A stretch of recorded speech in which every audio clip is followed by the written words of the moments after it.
Hey guys, this is Vishnu Solanki and you are watching step up maths. So आज आपने देखा है हम 10th स्टैंडर्ड की अलग से लेक्चर सीरीज स्टार्ट करने जा रहे हैं। सो ये लेक्चर सीरीज के दरमियान हमारे जितने भी कॉन्सेप्ट्स हैं हम क्लियर करेंगे और जितने भी एक्सरसाइज के प्रॉब्लम्स होंगे वो हम सॉल्व करेंगे। सो ये CBSE की एक्सरसाइजेज मोस्टली रहेगी। So chapter number 1 real numbers. So ये एग्जाम्पल सीरीज का ये लेक्चर सीरीज की कितने टॉपिक से आप देख सकते हो। आज कुछ इतने टॉपिक्स हम आज कवर करेंगे। सो रियल नंबर्स, सबसे पहले तो ये चैप्टर का नाम है रियल नंबर्स, तो समझे कि रियल नंबर्स क्या होते हैं। नंबर्स स्टार्टिंग नंबर से करते हैं। अगर मैं कहूं नंबर्स, तो नंबर्स को क्लासिफाई कितने टाइप में किया जाता है, तो number mainly classify into 2 types. 2 तरह के नंबर हो सकते हैं। देखिए ये जो मैं क्लासिफिकेशन कर रहा हूं शायद आपकी बुक में ना हो, ये कुछ मेरी तरह से, मैं इस तरह से कुछ नंबर्स को मैं ग्रुप करता हूं और इसमें सारे के सारे नंबर्स मैं इंक्लूड कर देता हूं। नंबर्स 2 ही टाइप के होते हैं मेरे हिसाब से। एक होता है रियल नंबर, दूसरे होते हैं कॉम्प्लेक्स नंबर। शायद ये वर्ड आपने ना सुना हो, complex number. Actually complex number 11th 12th में भी नहीं आता है। कॉम्प्लेक्स नंबर मोस्टली आपको देखने एक अलग ब्रांच है नंबर की। कॉम्प्लेक्स नंबर एक अलग ब्रांच है मैथमेटिक्स की, ये आपको शायद इंजीनियरिंग में देखने को मिले। अब है रियल नंबर। कौन कौन से नंबर्स को हम रियल नंबर में इंक्लूड कर सकते हैं, तो ये सब नॉर्मल नंबर होते हैं जो आप देख चुके हो, नेचुरल नंबर, होल नंबर। तो ये सब मैं लिख रहा हूं यहाँ पे। फर्स्ट ऑफ ऑल लिख रहा हूं नेचुरल नंबर, ये सब रियल नंबर में इंक्लूड होते हैं। फिर होता है होल नंबर, फिर होता है integers. Okay, natural number, whole number, integers. फिर आता है रैशनल, इरैशनल। ओके, तो ये सारे के सारे नंबर्स हैं। ये नंबर्स आपने ऑलमोस्ट 9th में पढ़े हुए हैं। और कॉम्प्लेक्स नंबर एक्चुअली क्या, कॉम्प्लेक्स नंबर देखो, रियल नंबर और कॉम्प्लेक्स नंबर में पहले डिफरेंस क्या है। रियल नंबर्स यानी कि वो नंबर जो आप अपने डे टू डे लाइफ में देखे ही हुए हो, आप ऑब्जर्व करते ही हो। 1 2 3 4 बोलो या -1 2 3 4 बोलो, 0 इंक्लूड करो, जितने भी नंबर है ये सब रियल नंबर्स है। कॉम्प्लेक्स नंबर मीन्स व्हाट, जहां पे भी आपको आई इंक्लूड मिल जाए। आई मतलब क्या होता है, ये एक इंडिफिनिट नंबर है। I means root of -1, I means root of -1। तो ऐसे कोई नंबर जिसके साथ ये चीज कनेक्टेड हो, आई कनेक्टेड हो, जैसे कि अगर मैं कहूं 2i, 3i, 4i, ये सारे के सारे जो है नंबर्स, ये बनेंगे कॉम्प्लेक्स नंबर में। ज्यादा इसके बारे में डीप में समझने की जरूरत नहीं है क्योंकि आउट ऑफ सिलेबस है। सुनाओ ये सब number. Natural number means what, कौन से नंबर्स होते हैं नेचुरल नंबर में, तो मैं 1 2 3 4, ये सारे के सारे जो नंबर्स होते हैं वो नेचुरल नंबर का आ जाएंगे।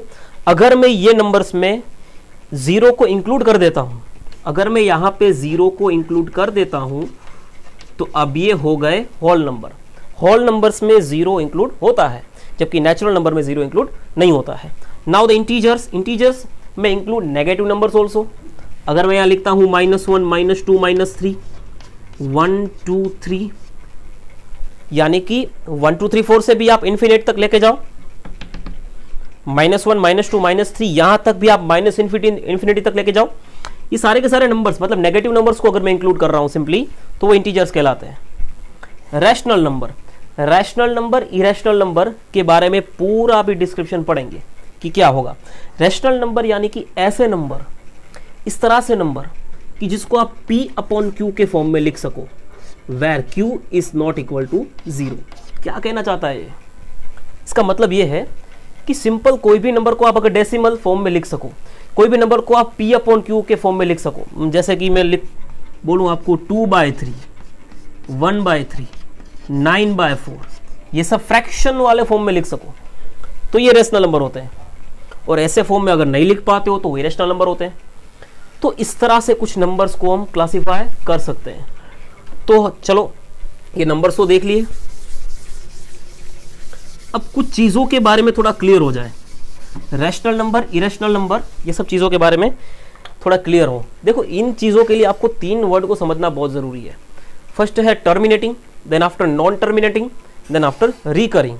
ये वर्ड अभी नहीं तो पहले आपने सुने हुए हैं, टर्मिनेटिंग।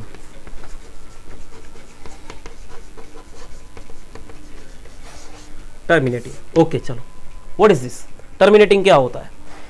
अगर मैं यहां पे एक डेसिमल फॉर्म लिख रहा हूं 0.2349, आप देख रहे हो यहां पे ये टर्मिनेट हो गया है। टर्मिनेट मीन्स यहां पे ये रुक गया है, अब इसको आगे नहीं जा रहा है ये नंबर।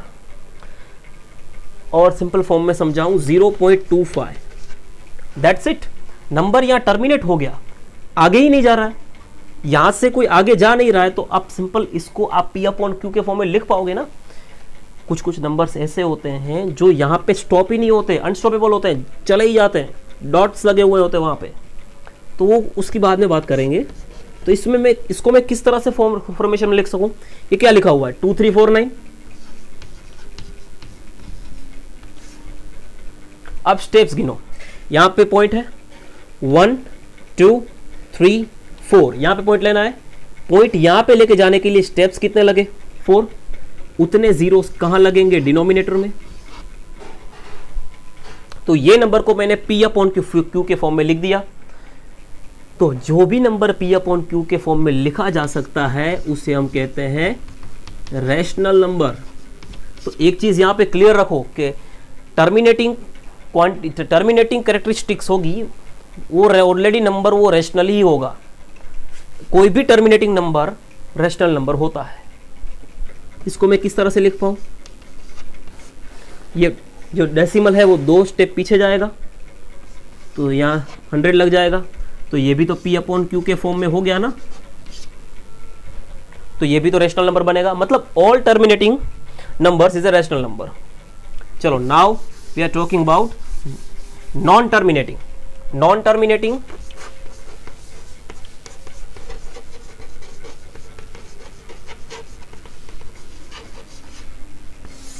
अब ये क्या कहता है? Non terminating means what? कहीं पे रुकना नहीं, आगे ही बढ़ते जाना। एक नंबर लिखें, चलो 0.17255432, आगे ही जा रहा है, रुक ही नहीं रहा है, नॉन स्टॉप, ये बढ़ता ही जाएगा, ये बढ़ता ही जाएगा, कहीं पे टर्मिनेट नहीं हो रहा है। टर्मिनेट मीन्स रुकना, कहीं रुक नहीं रहा है, रुक नहीं रहा है। तो ये डेसिमल को कहाँ प्लेस करोगे, कहाँ तक खींचोगे डेसिमल को? ये डेसिमल को आगे जाके कहीं पे रख ही नहीं पाओगे। रख नहीं पाओगे मतलब आप P अपॉन Q के फॉर्म में नहीं बना पाओगे, तो ये इरेशनल होंगे। P अपॉन Q का फॉर्म बना नहीं तो ये नंबर कैसे हो गए? इरेशनल नंबर बन गए। For example pi is irrational number, क्योंकि पाई का वैल्यू क्या होता है? 3.141514 चला ही जाता है, तो ये इरेशनल नंबर है। ये कुछ एग्जाम्पल्स हैं। सो नाउ और एक वर्ड है दैट इज रिकरिंग।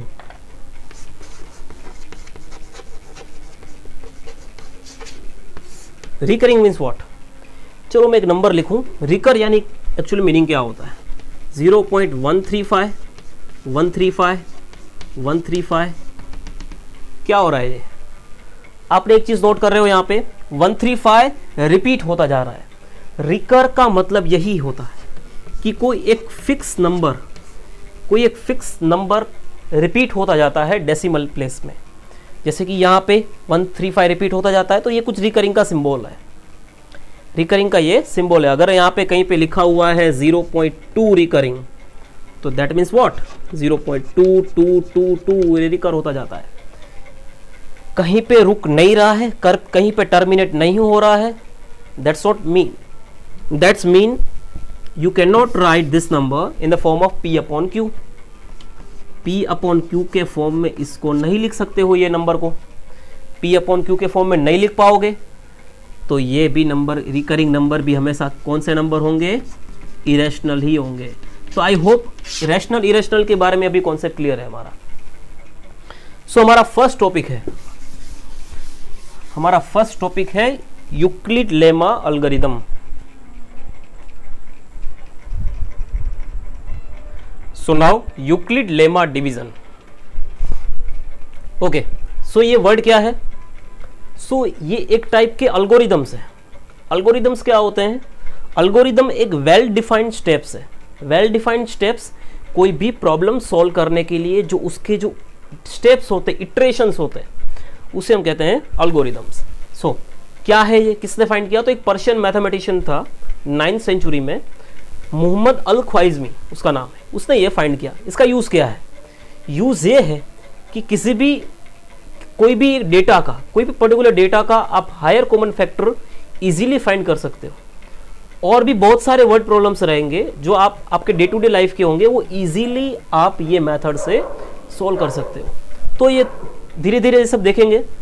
ये क्या लिखा हुआ है? Satisfy the following relation. ये कुछ रिलेशन लिखा हुआ है, A is equal to B Q plus R. Okay, what is this? इसका ये ही आपके लिए मेन फॉर्मूला है। इसकी मदद से ही आपके बहुत सारे एग्जांपल्स सोल्व होंगे। इसमें आर क्या है? That is remainder. आर को रिमाइंडर कहते हैं। ए और बी एक इंटीजर्स है, इंटीजर्स है, यानी कि कोई भी एक इंटीजर नंबर है। क्यू, क्यू एक ऐसा नंबर है जिसकी वैल्यू 0 या 0 से क्या होती है? बड़ी ही होती है। मतलब क्यू कभी नेगेटिव हो नहीं सकता। ये कुछ क्वालिटीज है, कुछ चीजें हैं। ए और B integers, the value of Q is always equal to और greater than 0। And about R, R कहां पे लाई करता है ये याद रखो हमेशा। कभी भी कोई फॉर्मेशन क्रिएट करते हो तब ये चीज याद रखो, आर कहां पे लाई करता है? आर हमेशा 0 और बी की वैल्यू के बीच में ही लाई करेगा, याद रखना है आपको। चलो मैं यहां पे एक फॉर्मेशन बनाता हूं, a is equal to 3q plus 3, कुछ ऐसा फॉर्मेशन है। तो इससे क्या पता चल रहा है कि रिमाइंडर कितना है? 3 है। और r की वैल्यू क्या है? r की वैल्यू हमेशा 0 और b की वैल्यू के बीच में रहती है। b की वैल्यू है 3, तो r की वैल्यू 0 के इक्वल तो होगी, 3 के इक्वल नहीं होगी। मैं 0, 1, 2 इतनी r की वैल्यू मिल सकती है। 0 क्यों लिखा? क्योंकि यहाँ पे इक्वल टू का भी सिंबल है ना, ग्रेटर देन के साथ। 0 या 0 से बड़ी और 3 से छोटी, तो ये कुछ वैल्यूज 3। तो इस तरह से हमें इसको थोड़ा आइडेंटिफाई करना है, यूक्लिड लेमा को। अब इसका यूज कहाँ कहाँ पे है? तो इसका यूज कहाँ कहाँ पे है? तो एक दो एग्जाम्पल हम सोल्व करते हैं HCF के, उसके बाद हम स्टार्ट करेंगे एक्सरसाइज 1.1, जिसमें आपको इसका क्लियरली यूज कहाँ कहाँ होता है ये आपको देखने को मिलेगा।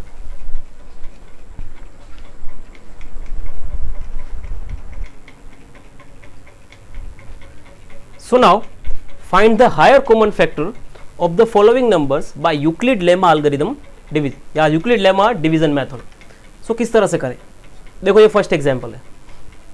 सबसे पहले एग्जाम्पल 17/6 लिखा हुआ है, उसे a is equal to B Q plus R के फॉर्म में लिखना है हमें। जो बड़ा नंबर है उसे यहां लिखो, a is equal to B Q plus R. देखो मैंने फॉर्मेशन क्रिएट कर दिया। a और b की वैल्यू आपको ऑलरेडी दी हुई थी, कोई भी हो सकती है, नेगेटिव नंबर भी हो सकता है, बिकॉज इंटीजर्स थे वो, ये दोनों लिखा हुआ था। B Q plus R, A is equal to B, Q हमारे पास नहीं है, आर भी नहीं है। 6 का टेबल बोलो, 6 2 ज़ा 12, 6 3 ज़ा 18, 18 इससे बढ़ गया, 18 आगे निकल गया ना, तो 6 2 ज़ा 12, कितना आया ये? 12 आया। 12 में कितना ऐड करूंगा तो 17 आएगा, तो ऑब्वियसली 5। इस तरह से सोचो। देखो यहां पे इसके नजदीक वाला नंबर लेके आओ टेबल के हिसाब से। 6 2 ज़ा 12 इससे छोटा था, 6 3 ज़ा 18 बढ़ जा रहा था ना, इसलिए 2 पे मैं अटक गया। 6 2 ज़ा 12 प्लस अब कितना ऐड करेंगे तो 17 रिकवर होगा। नाउ यही नंबर यहां प्रोसीड करो और ये 5 को यहां लिखो। सिस्टम समझ में आ रहा है? ये नंबर यहां लिखा, तो अब ये नंबर यहां लिखूंगा। 5 का टेबल बोलो, 5 2 ज़ा 10 बढ़ जा रहा है, तो 5 1 ज़ा 5, 5 में कितना ऐड करूं तो 6 होता है, तो 1। अगेन नेक्स्ट स्टेप, ये 5 यहां पे आएगा, ये 1 यहां पे आएगा। 1 में कितना मल्टीप्लाई करूंगा तो 1 के टेबल में तो 5 आता है ना, 1 5 ज़ा 5, अब तो कुछ ऐड नहीं करना है, सेम नंबर आ गया 1 5 ज़ा 5, तो अब यहां आएगा 0। तो ये जो रहेगा ये आपका यहां पे रहेगा, वो होता है HCF, higher common factor. Okay, next example देखो बहुत इजी एग्जाम्पल्स हैं ये बहुत सारे एग्जाम्पल मैं आपको घर से करने के लिए देने वाला हूँ, तो प्लीज़ करना और कैलकुलेटर यूज़ मत करना। लोगों की ये आदत होती है, कैलकुलेटर यूज़ कर लेते हैं पर एग्जाम में नहीं मिलेगा, so please don't use it. So 455 and 42, सो मैं भी कैलकुलेटर ले लेता हूँ, मुझे टाइम वेस्ट नहीं करना है।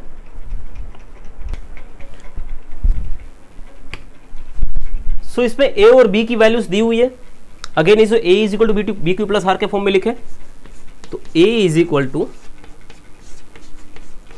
B Q plus are.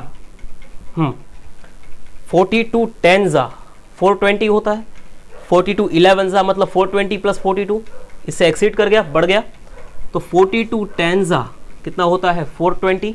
तो 420 में कितना ऐड करूंगा, 420 में मैं कितना ऐड करूंगा तो मुझे 455 मिलेगा, तो 35। ठीक है, अब अगेन ये नंबर 42 यहां पे, 35 यहां पे, 35 1 जा 35, बिकॉज 35 2 जा करूंगा तो 70 हो जाएगा, एग्जिट कर जाएगा, बढ़ जाएगा। 35 1 जा 35, 5 प्लस 2 7, मतलब यहाँ 7 ऐड करूंगा मैं।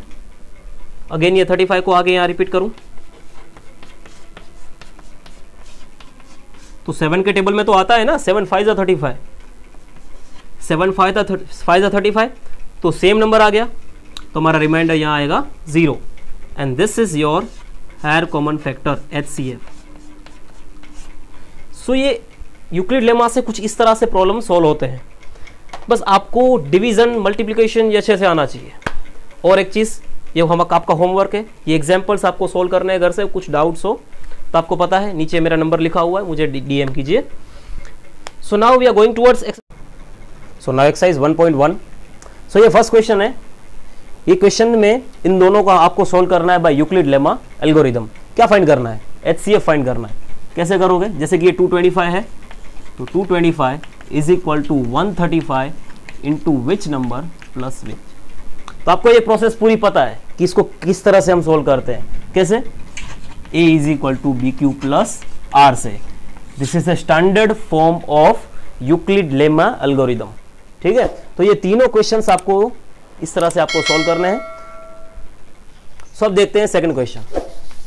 So now second question, so that any positive odd integers, देखो क्या लिखा हुआ है, ऑड इंटीजर्स इस of the form of 6q plus 1, 6q plus 3 and 6q plus 5।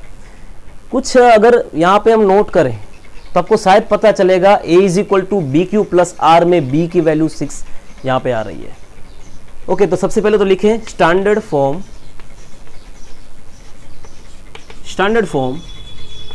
Of Euclid lemma.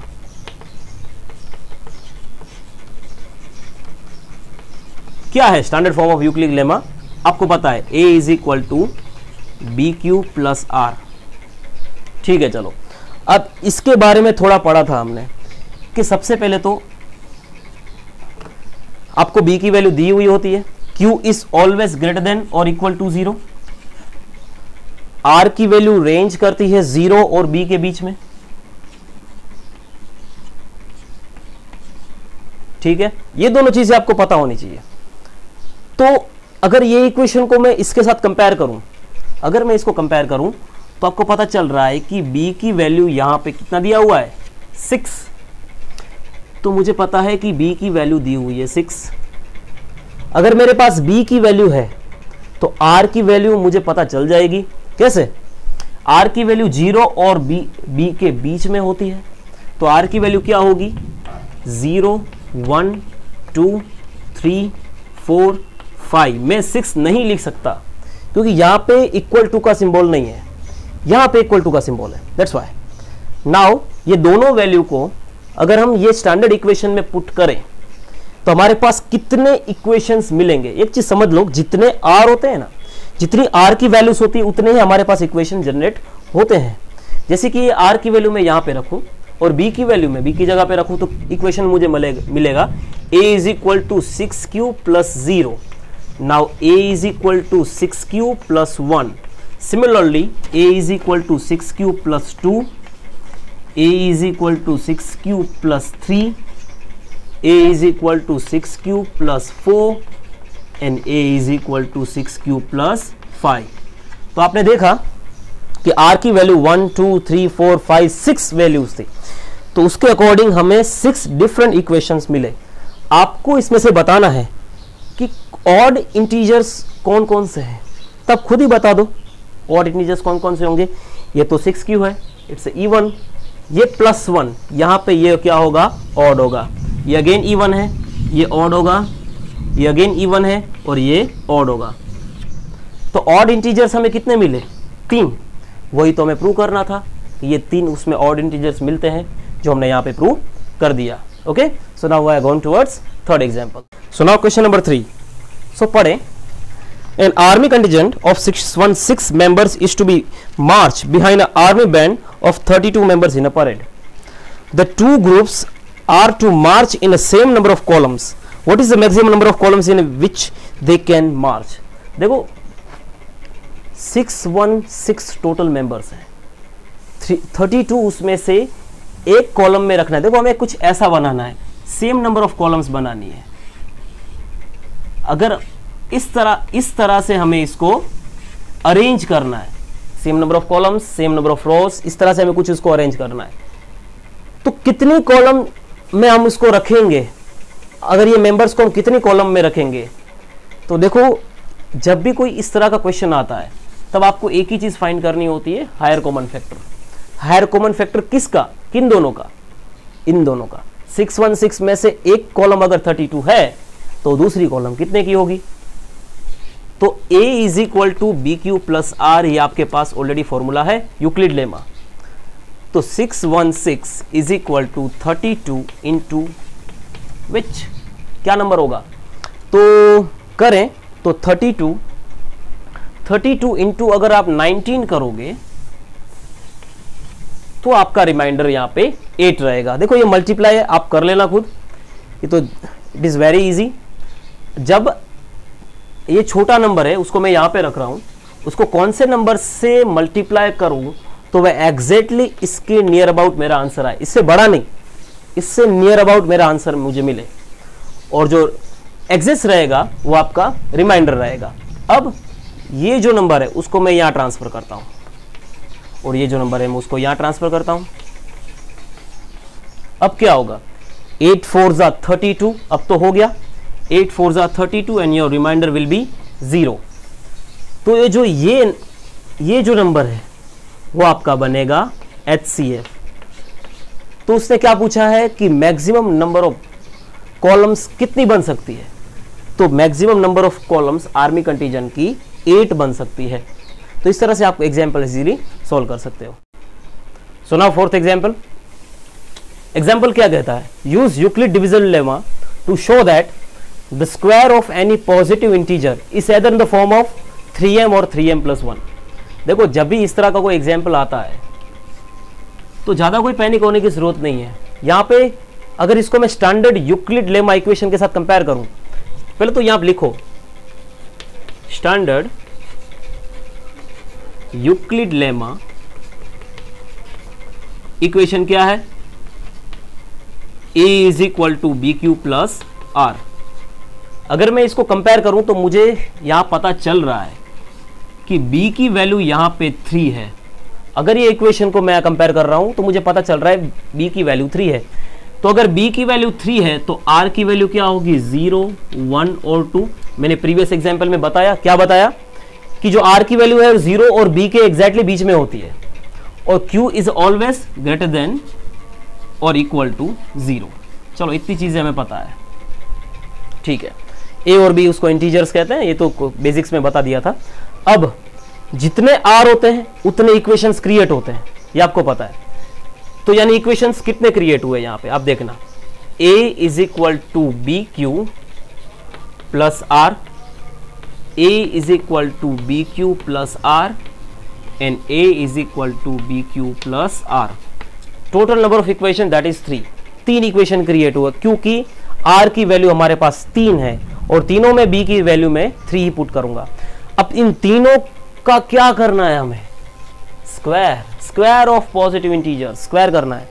तो 3 इक्वेशन है तो केस भी 3 ले लें, first of all case number 1, देखो m की जगह क्या है ये हमें स्पेसिफाई नहीं किया है, तो थोड़ा अभी एग्जाम्पल में देखेंगे। केस 1 हमारे पास क्या है equation, a is equal to 3q, ये हमारे पास इक्वेशन है। स्क्वायर करना है इसका, तो स्क्वायरिंग ऑन बोथ साइड, तो क्या आएगा a स्क्वायर और ये हो जाएगा 9q स्क्वायर। अब मुझे इसको 3m प्लस 1 बनाना है, कैसे बनाऊं, लॉजिक लगाओ, 3m प्लस 1 कैसे बनाए बताओ बच्चों। एक काम करें, मैं सब में से 3 कॉमन ले लूं, तो चलो इसमें से मैं 3 कॉमन ले लेता हूं, तो हो जाएगा 3q स्क्वायर। 12 में से मैं 3 को कॉमन लूंगा तो हो जाएगा 4q, क्योंकि 3 4 12 होता है।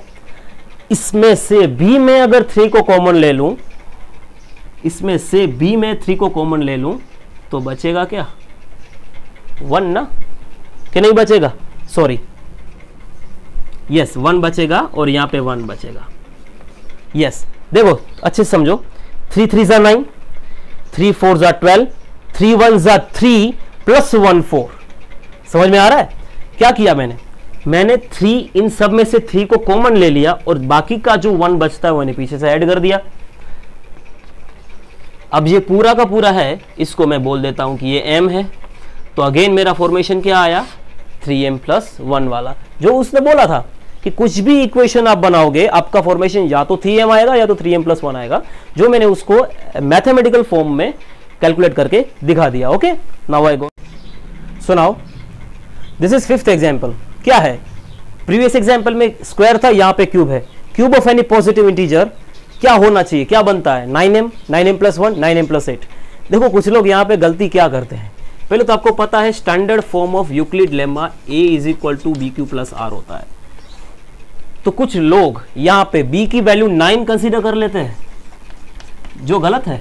b की वैल्यू आप 9 कैसे कंसीडर कर सकते हो, अगर मैं b की वैल्यू 9 कंसीडर कर लूं तो जरा सोचो r की वैल्यू 0 से लेके 8 तक आएगी, 0 1 2 3 4 5 6 7 8 तक r की वैल्यू आएगी। एंड यू नो दैट कि जितने भी r की वैल्यू होते हैं उतने इक्वेशंस हमें क्रिएट करने पड़ते हैं। तो क्या 8 इक्वेशंस क्रिएट करोगे क्या, नो। क्यूब है तो कुछ इस तरह से हम अरेंज करेंगे कि इसका आंसर 9m और 9m प्लस 1 या 9m प्लस 8 आ जाए।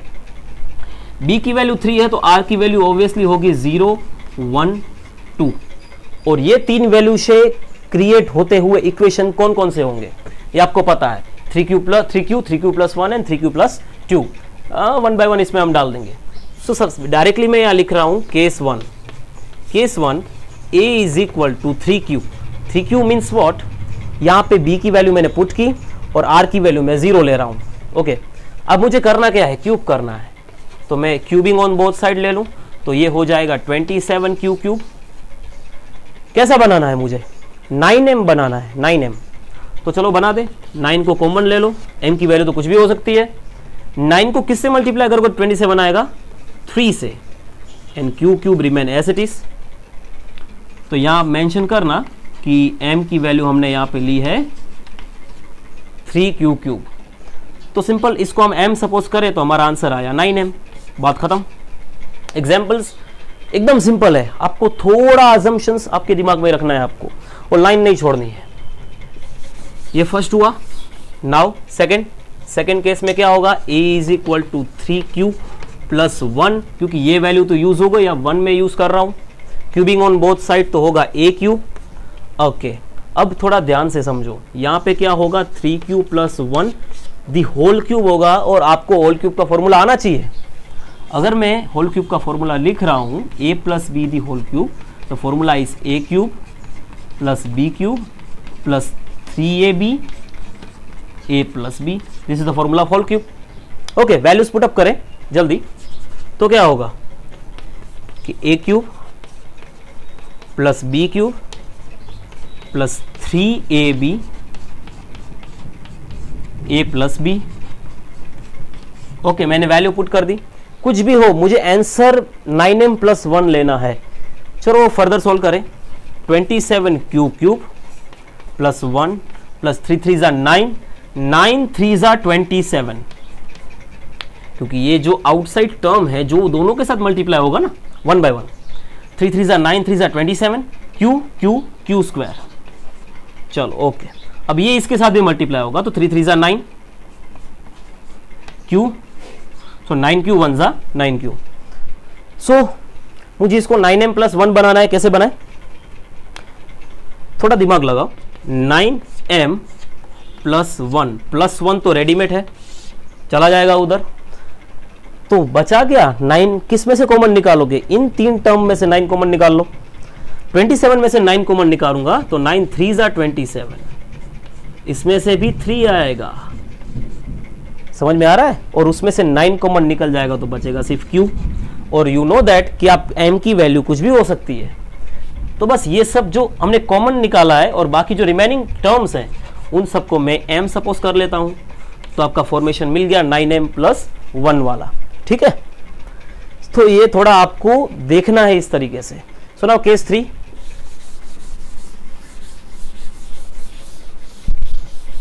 केस 3 में क्या है, 9m प्लस 8 बनाना है हमें, जबकि a इज इक्वल टू यहां में लिखना पड़ेगा 3q प्लस 2, यानी कि थर्ड वैल्यू हमने यहां पे ले ली। क्यूबिंग ऑन बोथ साइड तो होगा a क्यूब, इसको मैं डायरेक्टली एक्सपेंड कर देता हूं फॉर्मूला के according, a cube plus b cube plus 3ab और a प्लस b। चलो ना फर्दर सोल्व करें, ये होगा 27q क्यूब, ये होगा 8, ये होगा 3 3 जा 9, 9 2 जा 18 और 18 3 जा 54, q q तो q स्क्वायर, इतना आपको आना चाहिए। सुनाओ 3 3 जा 9, 9 2 जा 18, 18 2 जा 36 और q अकेला ही है वेरिएबल यहाँ पे, ठीक है। तो इसको हमने सोल्व कर लिया। अब मुझे कैसा बनाना है इसको, 9m प्लस 8 बनाना है ना, तो 9m प्लस 8 बनाना है, जो 8 मेरे पास रेडीमेड है, 8 ऑलरेडी रेडीमेड है जो वहां चला जाएगा, तो सिंपल 9 निकालना है कॉमन इन 3 टर्म में से।